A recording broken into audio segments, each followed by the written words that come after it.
చెరువులో తుని చిచ్చుల హోటల్. పక్షుల గ్రామంలో ఆ సంవత్సరం ఎండాకాలం. వేడి పీక్ స్థాయికి చేరింది. పగటిపూట నేల మీద నిలబడాలన్నా ఎగరాలన్నా పక్షులకి చాలా కష్టంగా ఉండేది. అడవిలో చెట్లన్నీ ఎండిపోయి కనిపిస్తున్నాయి. ఆ రోజు ఉదయం పక్షులన్నీ తమ తమ ఇళ్ల దగ్గర నీరసంగా కూర్చొనున్నాయి.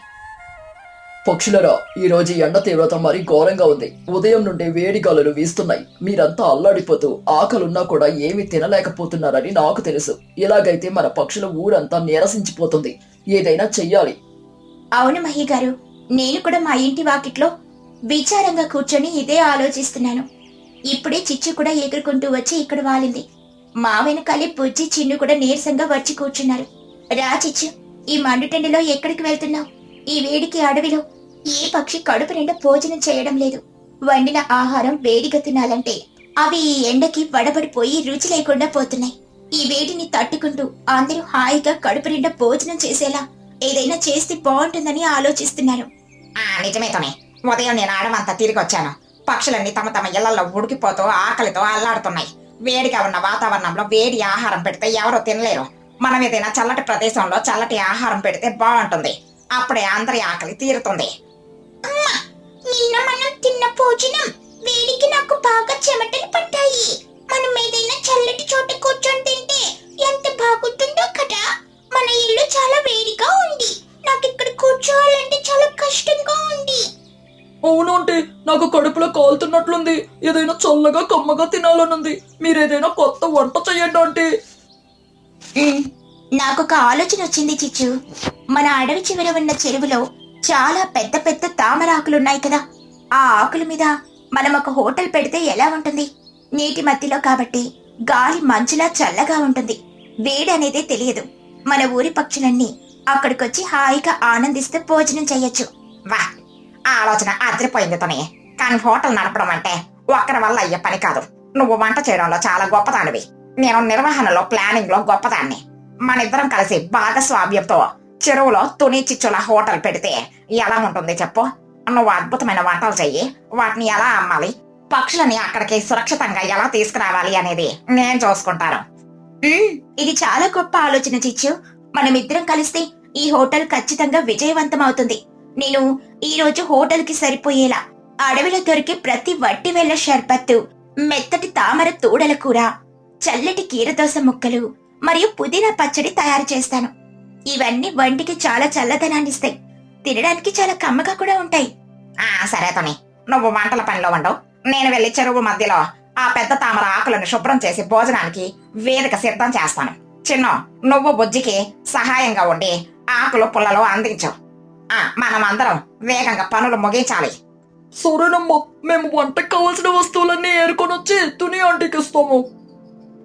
కొద్ది గంటల్లోనే తుని ఎంతో ఉత్సాహంగా అడవిలో దొరికే అత్యుత్తమ వస్తువులతో చల్లటి వంటకాలను సిద్ధం చేసింది. మరోవైపు చిచ్చు చెరువు మధ్యలో ఉన్న విశాలమైన తామరాకులను ఒకదానితో ఒకటి అడవి తీగలతో కలిపి కట్టి ఎవరూ నీళ్లలో పడిపోకుండా ఒక పెద్ద సురక్షితమైన హోటల్ వేదికను అద్భుతంగా ముస్తాబు చేసింది. మధ్యాహ్నం సమయానికి ఊరి పక్షులన్నీ ఆహారం కోసం చెరువు కట్టికి చేరుకున్నాయి. చెరువు మధ్యలో అద్భుతంగా కనిపిస్తున్న ఆ ఆకుల హోటల్ని చూసి వారంతా ఆశ్చర్యపోయారు. మిత్రులరా, చూడండి, ఆ చెరువు మధ్యలో ఎంత అందమైన హోటల్ ఉందో. తుని, చిచ్చు, మీ హోటల్ ఐడియా చాలా అద్భుతంగా ఉంది. గట్టు మీద ఉంటేనే చెరువు నుండి చల్లటి గాలి వస్తుంది. ఇక ఆ మధ్యలో కూర్చుంటే ఇంకెంత బాగుంటుందో. కానీ మేమంతా అక్కడికి ఎలా రావాలి? గాల్లో ఎగిరొస్తే ఈ ఎండకి అలసిపోయి చెరువులో పడిపోతాం. ఈదుకుంటూ వస్తే మా ఒళ్ళంతా తడిసిపోయి ఈకలు బరువెక్కిపోతాయి. నేనైతే అస్సలు నీళ్ళల్లో దిగను మహిగారు. నా తెల్లటి ఈకలు ఈ బురద నీళ్ళకి పాడైపోతాయి. నా అందం పోతే నేను భరించలేను. ఈకలు తడిస్తే నేను ఎగరలేను కూడా. నాకు ఆకలిగా ఉన్నా సరే నేను ఇక్కడే గట్టు మీద నిలబడతాను. ఆ హోటల్ చూస్తుంటే నోరూరిపోతుంది, కానీ నా అందమే నాకు ముఖ్యం. నాకు కూడా చాలా భయంగా ఉంది చిచ్చు. నా కొడుకు పన్ను ఇంకా చిన్న పిల్లాడు. వాడు నీళ్ళల్లో పడిపోతాడేమోనని నాకు ఆందోళనగా ఉంది. అక్కడికి చేరుకోవడానికి ఏదైనా దారుంటే బాగుండు. నా గొంతు ఎండిపోయింది చోటు. ఈదుకుంటూ వస్తే నా ఊపిరితిత్తుల్లోకి నీళ్ళల్లి నేను పాట పాడలేను. వాతావరణం చల్లగా ఉన్నా అక్కడికి రావడం పెద్ద కష్టమైపోయింది. మనం ఈ గట్టు మీద ఆకలితో ఉండిపోవాలా? దీనికే భయపడితే ఎలా మిత్రులరా? మీకు చల్లటి భోజనం కావాలంటే నా తెలివిని వాడాల్సిందే. నేను హోటల్ మేనేజర్ని కదా. నా కస్టమర్లకు ఎలాంటి ఇబ్బంది రానివ్వను. అదిగో చూడండి, ఆ చెట్టు కింద నేను తయారు చేసిన నీటి పడవలు ఉన్నాయి. మీవి ఒక్క ఈక కూడా తడవకుండా మిమ్మల్ని ఆ హోటల్కి చేరుస్తాను. పడవలా? మన పక్షులకి పడవలు ఎలా వస్తాయి చిచ్చు? నువ్వు నిజంగా మమ్మల్ని తడవకుండా తీసుకెళ్లగలవా? నాకు నమ్మశక్యంగా లేదు. ఖచ్చితంగా లోసి, నేను ముందే ఆలోచించి చిన్నుతో చెప్పి అడవిలో రాలిపడి ఉన్న పెద్ద లోతైన ఎండు చెట్టు బెరడు మొక్కలు తెప్పించాను. వాటిని నీటి మీద పెడితే అచ్చం పడవల్లా తేలుతాయి. గాలి విసరడానికి 2 పెద్ద తాటి ఆకులు కూడా తెచ్చాను. రండి, ఈ చెట్టు బెరడు పడవల్లో కూర్చోండి. నేను మరియు చిన్ను ఈ ఆకులతో గాలిని వెనక్కి నెట్టుకుంటూ మిమ్మల్ని సురక్షితంగా హోటల్కి చేరొస్తాము. వా చిచ్చు, నీ ఆలోచనకు హద్దులు లేవు. భోజనం అమ్మడమే కాదు, అక్కడికి తీసుకెళ్లడానికి రవాణా కూడా ఏర్పాటు చేసావా? నీ తెలివితేటలతో మమ్మల్ని ఆకలి నుండి కాపాడుతున్నావు. ముందు మమ్మల్ని తీసుకుని వెళ్ళు. అలా పక్షులన్నీ ఆనందంగా ఆ చెట్టు పెరడు పడవల్లో కూర్చున్నాయి. లూసీ అయితే చాలా జాగ్రత్తగా తన ఈకలు తడవకుండా కూర్చుంది. పక్షులు కూర్చోగానే చిచ్చు మరియు చిన్ను తమ కాళ్లతో పడవలను పట్టుకొని తాటి ఆకులతో నీటిని వెనక్కి నెట్టుకుంటూ పడవలను నెమ్మదిగా చెరువు మధ్యలో ఉన్న పెద్ద తామరాకుల హోటల్కి చేరుకున్నారు. చెరువులో తుని చిచ్చుల హోటల్కి స్వాగతం మిత్రులారా. అందరూ సురక్షితంగా వచ్చినందుకు నాకు చాలా సంతోషంగా ఉంది. ఇక్కడ వాతావరణం ఎంత చల్లగా ఉందో చూడండి. బయటున్న ఎండకి ఇక్కడ గాలికి అస్సలు సంబంధమే లేదు. అందరూ ఆకుల ముందు వరుసగా కూర్చోండి. నిజమేనా అంటే ఇక్కడ అసలు ఎండనే లేదు. కింద నీళ్లు ఉండడం వల్ల చాలా హాయిగా ఉంది. నాకు చాలా ఆకలిగా ఉంది అంటే తొందరగా ఏదైనా పెట్టండి. నేను అందరికి ముందుగా చల్లటి వట్టి వేళ్ళ షర్బత్ ఇస్తాను. ఇది తాగితే మీ ఉడుకు అలసట అంతా ఇట్టే మాయమైపోతుంది. ఇదిగోండి. ఈ ఆకుదొన్నెలో షర్బత్ అందించగానే నా ప్రాణం లేచొచ్చినట్లుంది. అది తాగగానే మా అందరి ముఖాలు ఆనందంతో వెలిగిపోయాయి. ఈ షర్బత్ సువాసన అద్భుతంగా ఉంది. ఇప్పుడు నేను ఎంతో ప్రేమగా మీకు ఈ మెత్తటి తామర తోడల కూర, చల్లటి కీరదోస ముక్కలు వడ్డిస్తున్నాను. కడుపు నిండా తినండి. ఎవరికి ఎలాంటి ఆకలి బాధ మిగలకూడదు. ఆహా, ఈ గాలికి నా ఈకలు ఎంత స్వచ్ఛంగా మెరుస్తున్నాయో. బురద తగలలేదు, వేడి లేదు. ఈ తామర తోడల కూర చాలా రుచిగా ఉంది తుని. నేను రోజు మధ్యాహ్నం నీ హోటల్కే వస్తాను. నా గొంతులో ఉన్న మంటంతా కూడా పోయింది. ఈ వట్టవేళ షర్బత్ నా గొంతులు పూర్తిగా శుభ్రం చేసింది. ఈ చల్లటి గాలిలో నేను ఒక పాట పాడతాను, వినండి. నా గొంతు ఎంత మృదువుగా మారిందో మీకే తెలుస్తుంది. కుహు ఎంతో మధురమైన పాట పాడింది. నాకు నా కొడుకుకి కడుపు నిండిపోయింది. చిచ్చు పడవ ఐడియా వల్లే మనకి ఈ అదృష్టం దక్కింది. లేకుంటే మనం గట్టు మీద ఆకలితో మాడిపోయేవాళ్ళం. తుని వంట, చిచ్చు తెలివి, మీ ఇద్దరి భాగస్వామ్యం అద్భుతం. మధ్యాహ్నం 2 గంటలయ్యేసరికి సూర్యుడు నడినెత్తి మీదకొచ్చాడు. తామరాకుల మీద సూర్యుడి కిరణాలు సూటిగా పడడం మొదలవడంతో చుట్టూ నీళ్లున్నా కూడా వాతావరణంలో వేడి పెరగసాగింది. మిత్రులరా, మనమందరం ఎంతో ఆనందంగా భోజనం చేస్తూ కబుర్లు చెప్పుకుంటూ ఉన్నాం. కానీ సూర్యుడు సరిగ్గా నడినెత్తి మీదకు వచ్చాడు. పైన ఎండ తీవ్రత పెరిగిపోతుంది. ఇది కొంచెం ఇబ్బందిగానే ఉంది. అమ్మో, అవును, పైన ఎండ చాలా తీవ్రంగా పడుతుంది. కింద చల్లగా ఉన్నా పైన నా తల మాడిపోతుంది. ఇక్కడ నీడ లేదు కదా. ఇలాగైతే మనం ప్రశాంతంగా భోజనం పూర్తి చేయలేము. అవునవును, ఈ ఎండ కిరణాలు నేరుగా నా కళ్ళల్లో పడుతున్నాయి. నేను సరిగ్గా చూడలేకపోతున్నాను. వాతావరణం మళ్ళీ వేడెక్కిపోతుంది. నాకు మళ్ళీ భయంగా ఉంది. అయ్యో దేవుడా, చిచ్చు చూసావా ఎండ ఎలా పెరిగిపోతుందో? మన చల్లటి వంటకాలు కూడా ఈ ఎండకు వేడెక్కిపోతున్నాయి. మన హోటల్కి పైన పైకప్పు లేదు కదా. ఇప్పుడు మన కస్టమర్లకి వేడి తగులుతోంది. వాళ్ళు ఇబ్బంది పడుతున్నారు. మనం వెంటనే ఏదైనా చెయ్యాలి. హోటల్ ఆలోచన బాగున్నా ఈ మిట్ట మధ్యాహ్నం ఎండని మనం అంచనా వేయలేదు. ఇలా ఎండ పడితే ఎవరు ఇక్కడ ప్రశాంతంగా కూర్చోలేరు. మనం త్వరగా భోజనం ముగించి తిరిగి వెళ్ళిపోవడమే మంచిదేమో. నేను ఏమాత్రం కంగారు పడడం లేదు మహి గారు. నా హోటల్కి వచ్చిన కస్టమర్లు అసంతృప్తిగా వెళ్ళడానికి నేను అస్సలు ఒప్పుకోను. ఎండ పడితే భయపడాల్సిందే ఉంది. మన హోటల్కి కొద్ది దూరంలో చెరువు ఒడ్డున ఒక పెద్ద చెట్టు కొమ్మలో చెరువు మీదకి వంగి ఉండడం నేను ముందే గమనించాను. ఎవరు ఎక్కడికి వెళ్ళకండి. మనం మన హోటల్కి ఒక అద్భుతమైన ఆకుల పందిరి కట్టుకుందాం. ఆకుల పందిరా? అదెలా సాధ్యం చిచ్చు? మనం నీళ్ల మధ్యలో ఉన్నాం కదా. పందిరి దేనికి కడతాం? కింద కర్రలు పాతలేం కదా. నువ్వెలా కడతావో నాకు అర్థం కావడం లేదు. కింద కర్రలు పాతాల్సిన అవసరమే లేదునే. ఆ ఒడ్డున ఉన్న పెద్ద చెట్టు కొమ్మలు మన హోటల్ మీదకి వంగి ఉన్నాయి కదా. ఆ కొమ్మలకు తీగలు కట్టి మనం ఒక వేలాడే పందిరిని ఏర్పాటు చేయొచ్చు. చిన్న, మన వెంటనే పడవ తీసుకుని ఒడ్డుకు వెళ్దాం. నువ్వు వెళ్ళి అడవిలో దొరికే అతి పెద్ద మర్రి ఆకులు మరియు గట్టి అడవి తీగలు తీసుకొనిరా. ఇట్ట తెస్తానమ్మా. అందరి కోసం నేను వేగంగా వెళ్ళి తీసుకుని వస్తాను. పక్షులన్నీ కంగారు పడుతున్న సమయంలో చిచ్చు వేగంగా పడవలో ఒడ్డుకు వెళ్ళి చిన్ను తెచ్చిన పెద్ద మర్రి ఆకులు, తీగలు తీసుకుని ఒక పెద్ద పచ్చటి చాపలాగా అల్లింది. దానికి 4 వైపులా గట్టి తీగలను కట్టింది. ఇదిగో తుని, నేను నా వాడి అయిన మొక్కతో ఈ పెద్ద మర్రి ఆకులను ఒకదానితో ఒకటి కలిపి గట్టిగా అల్లి ఒక పెద్ద పచ్చడి చేపలాగా తయారు చేశాను. నేను ఈ పందిరిని తీసుకొని ఎగురుకుంటూ వస్తాను. నేను ఆ తీగలను పై కొమ్మలకు కడతాను. నువ్వు కింద నుండి నాకు దారి చూపించు. చిచ్చు ఆ పచ్చటి ఆకుల పందిరిని కరుచుకుని వేగంగా ఎగిరి చెరువు మీదకి వంగి ఉన్న ఆ చెట్టు కొమ్మలకు ఆ తీగలను గట్టిగా ముడివేసింది. కిందున్న తుని, మహి, చోటు కలిసి తీగలను లాగి పట్టుకున్నారు. లాగండి మిత్రులారా, నేను ముడి వేస్తున్నాను. చూసారా, మన హోటల్ పైన గాలిలో ఒక అద్భుతమైన పచ్చటి పందిరి వేలాడుతూ తయారైంది. ఇప్పుడు ఎండ కిరణాలు మన దాకా రావు. అవును తుని, ఈ మర్రాకుల పందిరి సూర్యుడి కిరణాలను పూర్తిగా అడ్డుకుంది. హోటల్ మొత్తం ఒక్కసారిగా అద్భుతమైన చల్లటి నీడలోకి మారిపోయింది. పైన నీడ, కింద చల్లటి నీరు ఉండడంతో ఆ ప్రదేశం స్వర్గంలో మారిపోయింది. అబ్బా ఆంటీ, ఇప్పుడంత హాయిగా ఉందో. ఎండ పూర్తిగా పోయింది. ఈ ఆకుల పందిరి చాలా బాగుంది. నేను ఇంకా కూర తింటాను. నిజంగానే చిచ్చు, నువ్వు ఒక గొప్ప ఆర్కిటెక్ట్వి. నీ తెలివికి, నీ వేగానికి నా జోహార్లు. ఇప్పుడు నా ఈకలు సురక్షితంగా ఉన్నాయి. ఈ నీడలో కూర్చొని నేను ఇంకొంచెం షర్బత్ తాగుతాను. నీ సమయస్ఫూర్తి వల్ల మన విందు పాడవకుండా ఆగిపోయింది చిచ్చు. ఇప్పుడు ఎండలేదు కాబట్టి నేను ఇంకో పాట పాడతాను. సభాష్ చిచ్చు, నువ్వు కేవలం వ్యాపారం చేయడమే కాదు, కష్టం వచ్చినప్పుడు దాన్ని ఎలా పరిష్కరించాలో కూడా బాగా తెలిసిన దానివి. తుని చేతి వంట, నీ తెలివితేటల నిర్వహణ కలిస్తే ఈ చెరువులో తుని చిచ్చుల హోటల్ మన అడవిలోని నంబర్ 1 హోటల్ అవుతుంది. మీ ఇద్దరి భాగస్వామ్యం ఎప్పటికీ ఇలాగే కొనసాగాలి. అవును మహి గారు, చిచ్చు లేకపోతే ఈ రోజు ఈ హోటల్ నడిచేదే కాదు. ఆమె ఆకుల పందిరి ఐడియా మన వ్యాపారాన్ని కాపాడింది. థ్యాంక్ యూ చిచ్చు. అందరూ ఈ మధ్యాహ్నం ఈ చెరువు మధ్యలో చల్లటి ఆకుల పందిరి నీడలో ప్రశాంతంగా కబుర్లు చెప్పుకుంటూ భోజనం పూర్తి చేయండి.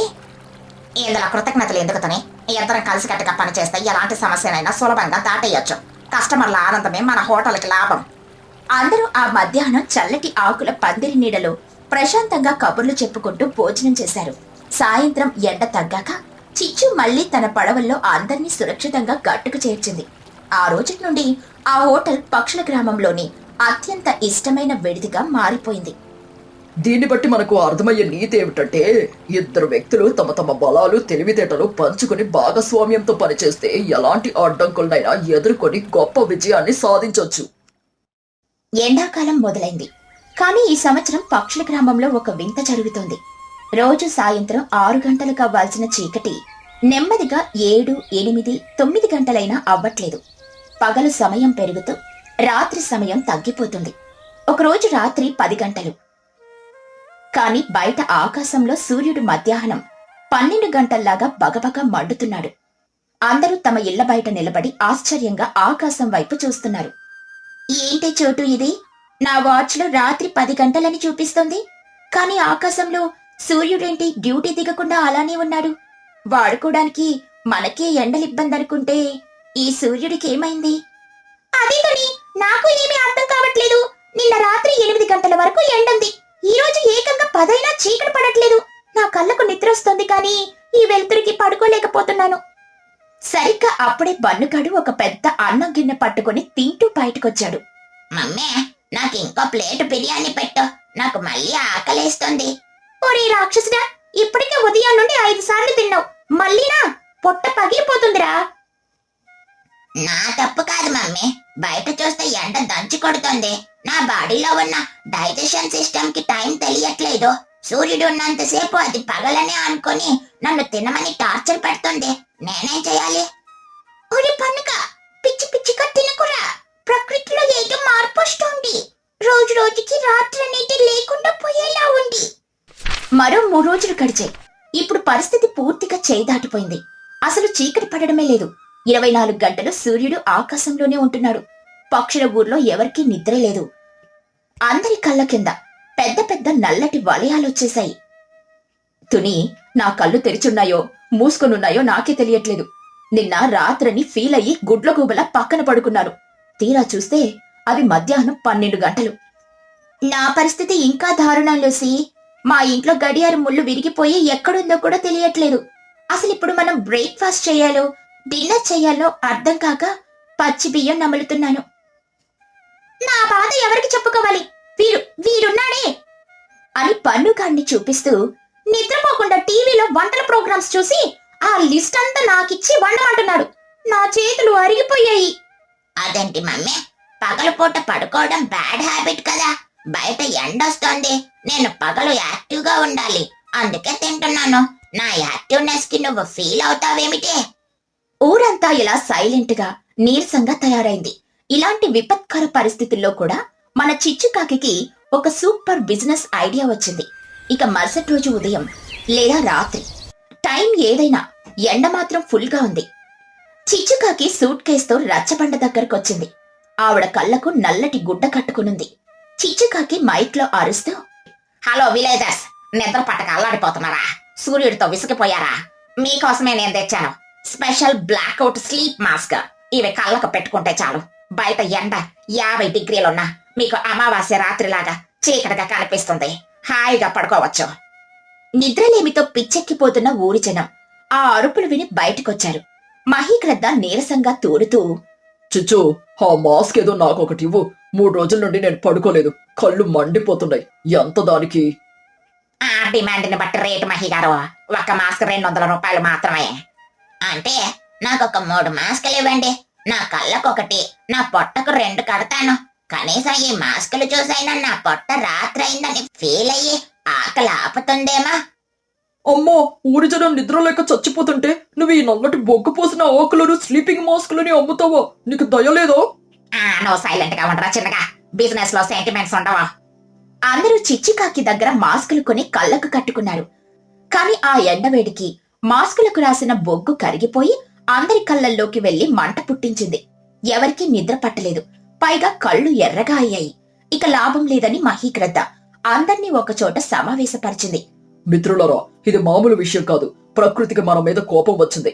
మనం చేసిన తప్పుల వల్ల సూర్యదేవుడు డ్యూటీ దిగడం మర్చిపోయాడు. ఇలాగే ఇంకో 1 వారం రోజులు ఎండ ఉంటే మన చెరువులు ఎండిపోతాయి, మనం మాడిపోతాం. మనం వెంటనే సూర్యదేవుడికి మహా పూజ చెయ్యాలి. అవును మహిగారు, దేవుణ్ణి శాంతింపచేయాలి. వెంటనే పూజా సామాగ్రి సిద్ధం చేసుకుందాం, తీసుకొనొద్దాం. సరిగ్గా ఈ పూజా పాయింట్ వినగానే చిచ్చుకాకి మళ్ళీ తన వ్యాపార బుర్ర వాడింది. ఆగండి ఆగండి ఆగండి ఆగండి, దేవుడి పూజ కదా, ఈ పూజకు మామూలు కొబ్బరికాయలు కొడితే దేవుడు కరుణించడం. నేను సిటీ నుండి స్వర్ణ కొబ్బరికాయలు తెచ్చాను. ఇవి కొడితే సూర్యుడు వెంటనే కళ్ళు మూసుకొని నిద్రపోతాడు. ఒక్క కాయ 500 రూపాయలు. అమ్మో, 500? సరేలే, ఊరి ప్రాణాలు పోతున్నాయి, డబ్బులు ముఖ్యం కాదు, నాకు 2 కాయలు ఇవ్వు చిచ్చు. అందరూ చిచ్చుకాకి దగ్గర ఆ స్వర్ణ కొబ్బరికాయలు, నిజానికి అవి పసుపు రంగు పూసిన మామూలు గుండ్రటి రాళ్లే, కొని పూజ దగ్గరికి వెళ్లారు. పూజ మొదలైంది. మహీగ్రద్ద మంత్రాలు చదువుతోంది. అందరూ కళ్ళు మూసుకుని భక్తిగా ప్రార్థిస్తున్నారు.